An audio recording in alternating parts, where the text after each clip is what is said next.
un acudit molt ràpid per presentar la notícia. A veure si el saps, un acudit. Surt un tio d'un bar arrossegant-se amb els colzes, com fent una pista americana, Des de la vorera, estirat a terra, crida un taxi, arriba a casa, obre la porta al carrer, així, estirat a terra, des de terra, s'arrossega per l'entrada de la porteria, crida l'ascensor, estirat a terra, marca el seu pis des de terra, arriba a la planta desitjada a casa seva, fot la clau al pany des de terra, entra arrossegant-se fins a l'habitació i es fica dins el llit.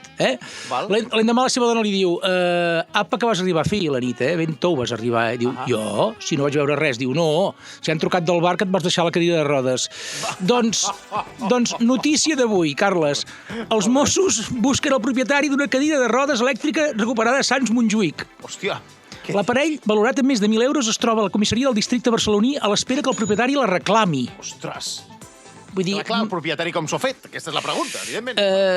diu que uns agents van veure que un home sense llar l'enduia una mig desmuntada. Quan li van demanar sobre la seva procedència, l'home va assegurar que se l'havia trobat al carrer. Els Mossos van intervenir a la cadira. I he llegit això, dic, hòstia, l'acudit del tio que s'arrossega, saps? Vull dir que... Està bé. Que ves que no hagi passat això, que escolta, que... Home, que veus una miqueta massa i al final ja fas coses que no toques. Una cosa treu l'altra.